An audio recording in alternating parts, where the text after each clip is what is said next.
Bonjour à tous et bienvenue dans Génération Reconversion, l'émission qui vous fait découvrir tous les acteurs qui peuvent vous aider dans votre projet de reconversion. Et tout de suite, on va parler et découvrir une initiative mise en place entre autres par France Travail. Bonjour Hélène Moutel.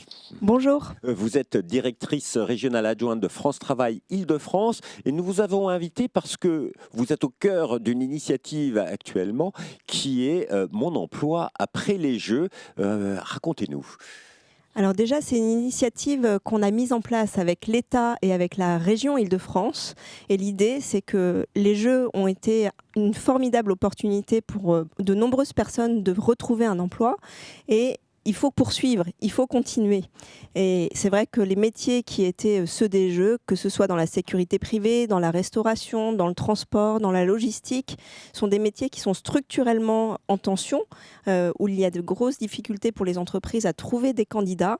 Et donc l'objectif, c'est de faire découvrir ces métiers et de les présenter à tous les candidats.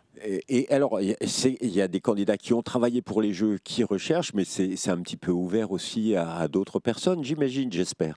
Tout à fait, c'est une initiative qui effectivement s'adresse en premier lieu à des candidats qui avaient travaillé pendant les Jeux et qui n'ont pas poursuivi après les Jeux, puisque les entreprises n'avaient pas plus forcément besoin de ces compétences-là, mais il y en a dans d'autres entreprises. Et puis c'est ouvert aussi à d'autres demandeurs d'emploi, d'autres personnes en reconversion qui cherchent un emploi. Est-ce que vous avez des chiffres? Vous savez combien de personnes ont travaillé pour les Jeux, alors soit pour les organisateurs, soit pour des entreprises qui avaient gagné des appels d'offres pour l'organisation et qui se sont retrouvées en fin de CDD, parce que c'était que des CDD pendant les Jeux, et qui que vous aidez et que vous accompagnez dans la recherche d'emploi?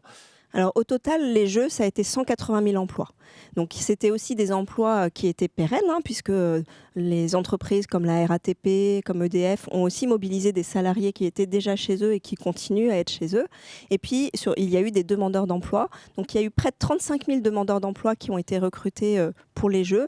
Dans la sécurité privée, c'est 23 000 personnes à peu près, 3 000 personnes dans la restauration, 3 000 personnes dans la logistique. Et aujourd'hui, c'est très difficile d'estimer le nombre de personnes qui n'ont pas d'emploi après les Jeux, mais on pense qu'il y a actuellement à peu près 2 000, 3 000 personnes qu'il faut accompagner pour qu'elles retrouvent rapidement un emploi et qu'elles capitalisent sur leur expérience des Jeux.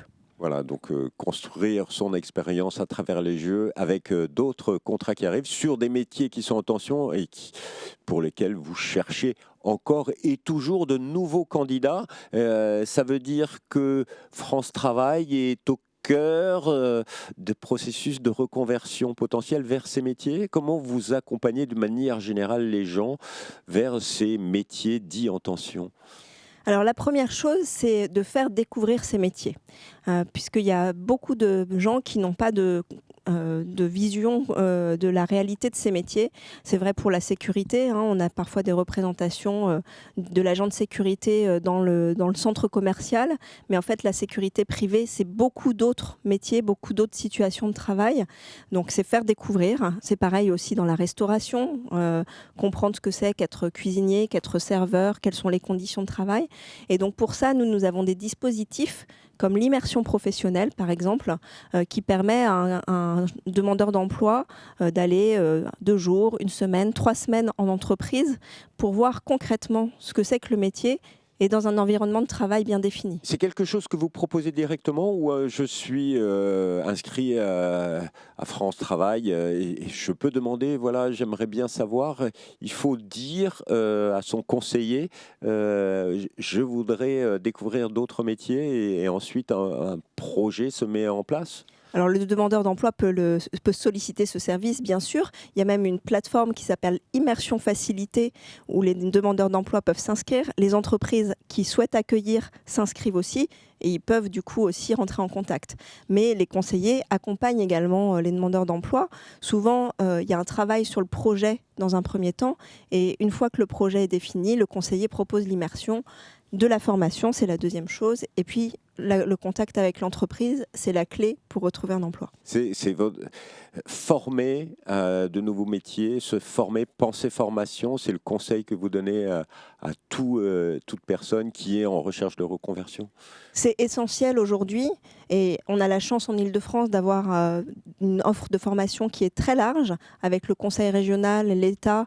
Il y a beaucoup de dispositifs qui sont proposés. En 2024, ce sont 120 000 places de formation dans tous les métiers.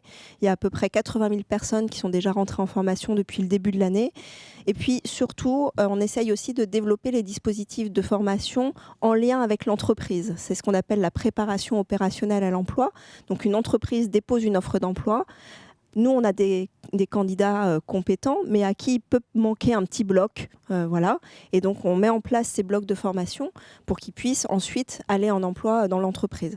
Et ce sont des dispositifs qui permettent à 85% des personnes qui font ces préparations opérationnelles à l'emploi de retrouver un emploi à l'issue. Et pour aller vers ces métiers en tension, donc vous nous avez parlé du transport, de la sécurité, de l'hôtellerie-restauration, mais on n'a pas parlé du métier de la santé. Et là aussi, il y a beaucoup d'opportunités et de services à la personne aussi, j'imagine, en Île-de-France. Oui, évidemment, tous les métiers auxiliaires de vie, auxiliaires de puériculture, aides-soignants, infirmiers, sont des métiers qui sont très en tension en Île-de-France. Ce sont des métiers, là encore, qu'il faut faire découvrir parce qu'aujourd'hui, être auxiliaire de vie, c'est pas la même chose qu'il y a quelques années où il y avait moins d'outils aussi pour aider à soulever des personnes, à leur faire la toilette. Enfin, voilà. Donc, c'est des métiers qui ont beaucoup évolué. Donc, il est important de faire connaître ces évolutions et puis de former. Alors, ce sont des formations qui sont souvent un petit peu plus longues. C'est 3 ans pour être infirmière. Mais on peut avoir des étapes préalables et faire aussi un parcours en ayant différents métiers dans ce secteur-là. Et c'est ce qu'on cherche à faire aussi avec l'ensemble des acteurs pour que ce secteur dispose des compétences nécessaires et il y en aura de plus en plus besoin avec le vieillissement de la population. Vous l'avez compris, il y a énormément d'entreprises qui recherchent des compétences sur ces métiers en tension. Si vous êtes en recherche d'emploi, pensez à vous adresser, travailler avec les équipes de France Travail qui connaissent les secteurs, peuvent vous faire découvrir les métiers, vous proposer des parcours vers un emploi. Pour en savoir plus, www.francetravail.fr. Puis après, vous allez dans la rubrique région Île-de-France. Vous aurez toutes les informations sur l'opération Mon emploi après les Jeux. Et bien sûr, il y a énormément d'offres d'emploi à consulter. Petite dernière question. Si vous aviez un conseil à donner à une personne qui est en reconversion, qui se pose la question de la reconversion, actif ou inactif, bien sûr, ce serait quoi votre conseil ? S'ouvrir, découvrir, parce qu'il y a beaucoup d'opportunités, des choses qu'on ne connaît pas. Et donc, il faut aller rencontrer des entreprises, découvrir des métiers. Et ensuite, la reconversion se lance. Et vous vivrez une belle réussite. Merci beaucoup. Merci à vous. Et quant à nous, on se retrouve bientôt pour une nouvelle émission. Au revoir.